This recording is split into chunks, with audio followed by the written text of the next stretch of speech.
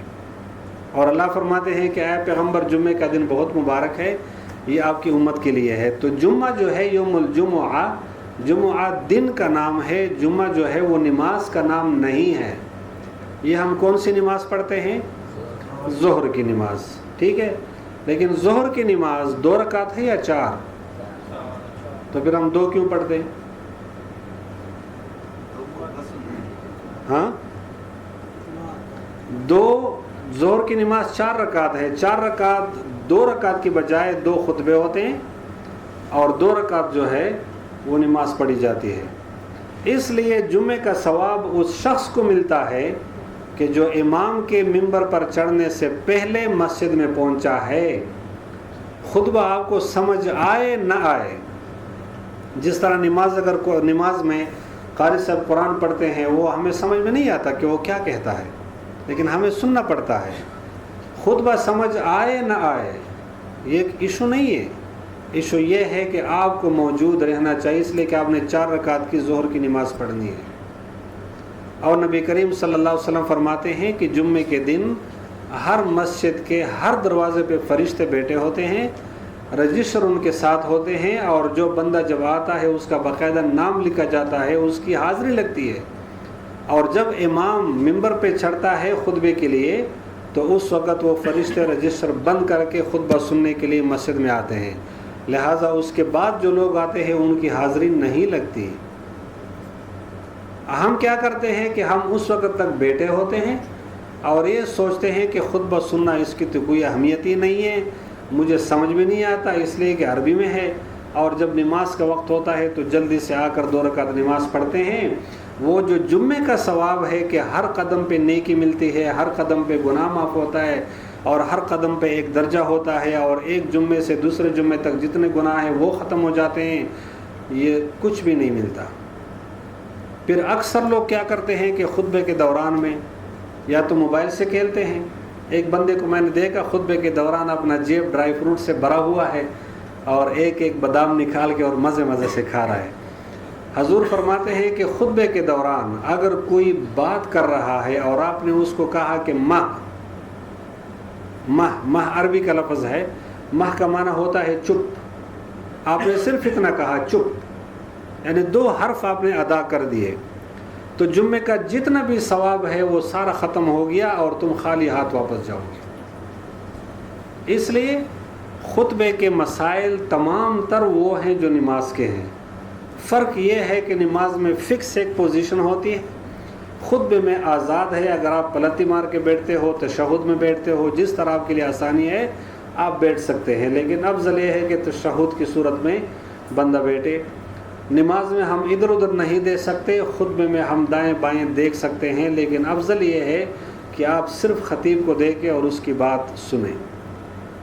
باقی جب خطبہ شروع ہوتا ہے تو خریدنا، فروختنا، کھانا پینا، ذکر، ورد، قرآن پاک کی تلاوت، استغفار، سب کچھ بند. اکثر لوگوں کے ہاتھ میں تسبیح ہوتے ہیں، لگے ہوتے ہیں، اپنا وظیفہ کرتے ہیں وقت کو غنیمت جان کر، حالانکہ وہ گناہ میں آتا ہے، جائز نہیں ہے. تو لہٰذا بات کیا کر رہا تھا اس کا جمعے کے دن کا، تو نماز جو ہے وہ نمازیں صرف 5 فرض ہیں. اور اگر آپ سفر کی حالت میں ہیں، جمعہ قضا ہو گیا ہے، یا آپ گھر پہ ہیں، جمعہ آپ نے نہیں پڑھا ہے، تو ظہر کی نماز آپ کو پڑھنی ہوگی. جمعے کی 2 رکعت کی قضا نہیں ہے. مسئلہ سمجھ میں آیا؟ اگر جمعے کی نماز کس سے رہ گئی ہے تو قضا کتنی کی ہوگی؟ 4 رکعت فرض کی ظہر کی. اس لیے کہ جمعے کی نماز، یا فرض کر آپ لیٹ ہو جاتے ہیں، بندہ سویا ہوا ہے، جمعے کی نماز ہو گئی تو فوراً آپ ظہر کی نماز پڑھو گے، تو یہ جو وقت ہے یہ ظہر کا ہے. اور کوئی مسئلہ؟ جمعے کی جو 2 اذان ہوتی ہے، ایک پہلی اذان ہوتی ہے پھر دوبارہ ہوتی ہے، جو پہلی اذان ہوتی ہے وہ کیا چیز ہے؟ یہ نبی کریم صلی اللہ علیہ وسلم کے زمانے میں یہ ہوتا تھا کہ اذان ایک ہے، 2 اذانیں نہیں ہیں. پھر بعد میں خلفائے راشدین کے زمانے میں یہ ہوا کہ لوگ چونکہ بہت مصروف ہوتے تھے، کاروبار بڑھ گیا، مسلمانوں کی آبادی بڑھ گئی، تو مسئلہ تو یہ تھا کہ جو ہی امام منبر پہ آئے تو آپ کو پہلے سے آنا چاہیے، تو لوگ جو تھے وہ لیٹ ہو جاتے۔ اس لیے صحابہ کرام کے اجماع میں یہ بات فیصلہ کیا گیا کہ جب وقت داخل ہوتا ہے تو ہم ایک اذان دیں گے کہ لوگوں کو پتہ چلے کہ جمعے کا وقت، ظہر کا وقت داخل ہو گیا ہے۔ تو پہلا اذان جو ہے وہ صرف اخبار کے لیے ہے، وقت کے داخل ہونے کے لیے ہے۔ دوسری جو اذان ہے وہ اذان ہے کہ جو جمعے کے خطبے کے لیے دی جاتی ہے۔ پھر اس میں فقہا کا اختلاف ہے کہ پہلی جو اذان ہے وہ اصل ہے، یعنی مسئلہ یہ آتا ہے کہ آپ کاروبار کر رہے ہو، دکاندار ہو، تو آپ نے اپنا کاروبار کب چھوڑنا ہے؟ ہم تو کیا کرتے ہیں کہ امام ادھر خطبہ دے رہا ہے، ادھر ہمارے کچھ لوگ وہ سبزیاں لا کے بیچتے ہیں، وہ اور افسوس سے کہنا پڑتا ہے کہ لسی کے ایک ڈبے کی خاطر اور جوس کے ایک ڈبے کی خاطر ہم خطبے میں نہیں جاتے۔ ایک کھجور اگر مسجد میں کوئی تقسیم کرتا ہے تو کھجور کھانا بہت بڑی غنیمت ہے، لیکن خطبے میں ہم نے نہیں جانا ہے، تو لوگ باہر بیٹھ کے پہلے جوس اور لسی پیتے ہیں، اور امام اگر اندر خطبہ کرتا ہے تو ناٹا میٹر۔ یہ افسوس کی بات ہے۔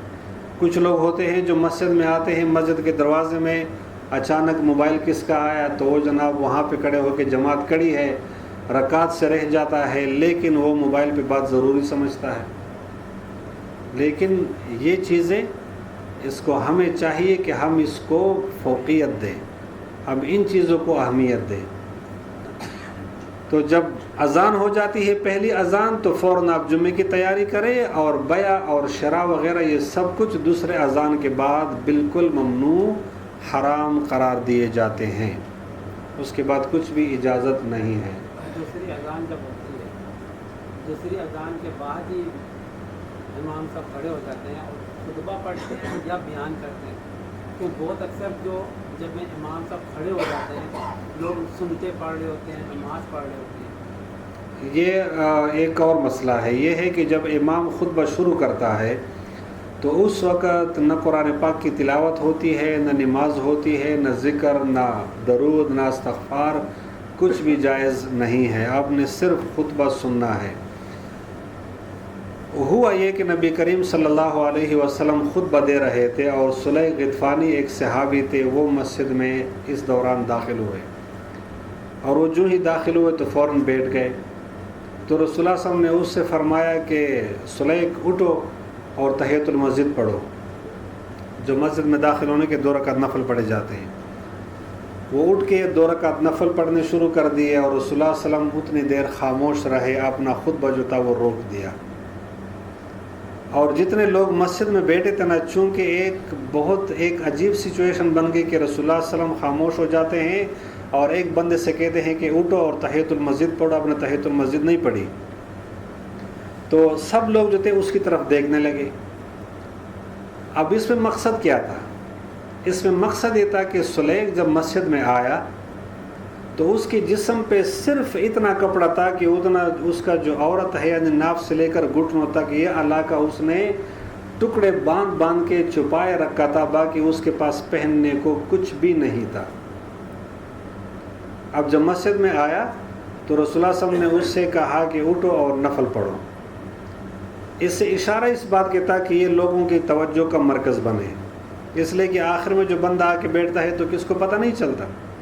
تو لوگوں نے جب دیکھا تو ہر بندہ یہ سوچنے لگا کہ یار یہ سلیح اس حالت میں ہے۔ تو نماز کے بعد باقاعدہ لوگوں نے اس کی مدد کی، اس کے لیے کپڑے، پیسے وغیرہ یہ جمع کر دیے۔ اب امام اعظم ابو حنیفہ رحمۃ اللہ علیہ فرماتے ہیں کہ دیکھو اس میں ایک بہت بڑا مقصد تھا، اس بندے کی مدد، اس پہ رسول اللہ صلی اللہ علیہ وسلم نے فوکس کیا، اور اس لیے آپ اتنی دیر خطبے میں خاموش رہے، اور پھر لوگوں نے اس کے لیے چندہ بھی کیا۔ ورنہ تو اگر کوئی شخص بھی مسجد میں آتا ہے تو تحیۃ المسجد نہیں پڑھے گا اگر خطبہ شروع ہے۔ باقی ائمہ فرماتے ہیں کہ نہیں، تحیۃ المسجد چونکہ اتنی اہم ہے کہ رسول اللہ صلی اللہ علیہ وسلم خطبے میں کھڑے تھے اور ایک بندہ جب آئے تو آپ نے فرمایا اٹھو اور تحیۃ المسجد پڑھو۔ تو جو لوگ کرتے ہیں وہ باقی مذاہب یا جمہور جو ہیں وہ اس رائے کے ہیں کہ تحیۃ المسجد بہت ضروری ہے اور پڑھنی چاہیے۔ اور امام اعظم رحمۃ اللہ علیہ احناف کا قول یہ ہے کہ نہیں، اگر امام خطبہ دے رہا ہے، خطبہ شروع ہے یا جماعت کڑی ہو گئی ہے تو پھر تحیۃ المسجد نہیں ہے، پھر آپ جماعت کے ساتھ شامل ہوں گے یا آپ خطبہ سننے کے لیے آپ بیٹھیں گے۔ یہ بہت سنت پڑھتے ہیں۔ سنت تو خیر نہیں، جب خطبہ شروع ہو جاتا ہے پھر سنت تو نہیں ہے، سنت تو کسی میں بھی نہیں ہے۔ سنت تو اگر آپ ٹائم پہ پہنچتے ہیں اور امام کے ممبر پہ چڑھنے سے پہلے آپ سنت پڑھ سکتے ہو تو پڑھو، نہیں ہے تو جس طرح ظہر کی سنت اگر پہلے رہ جاتے ہیں تو بعد میں پڑھو۔ ادھر یہ جو دوسری اذان ہوتی ہے، لیکن یہ بالکل جب ظہر کا وقت شروع ہوتا ہے تو ہوتی ہے، تو اس سے پہلے ہم 4 سنتیں پڑھ سکتے ہیں۔ اس کا یہ ہے کہ امام صاحب رحمۃ اللہ علیہ یہ کہتے ہیں اور متفق علیہ ہے کہ 3 اوقات ایسے ہیں جہاں پہ نفل نہیں پڑھے جا سکتے، یعنی آپ وہ نماز نہیں پڑھ سکتے جس میں سجدہ ہے، صحیح ہے؟ جی جی۔ وہ ایک ہے طلوع آفتاب کے وقت، جب سورج طلوع ہوتا ہے تو وہاں پہ 11 منٹ کا تقریباً وقت ہے، اور حضور فرماتے ہیں کہ یہ شیطان کی عبادت کا وقت ہوتا ہے، اور شیطان سورج کے سامنے ایسے بیٹھتا ہے کہ اس کے 2 سینگ جو ہیں، آپ نے ایک نشان دیکھا ہوگا، آج کل جو بڑے لوگ ہوتے ہیں وہ اس طرح کا نشان بناتے ہیں۔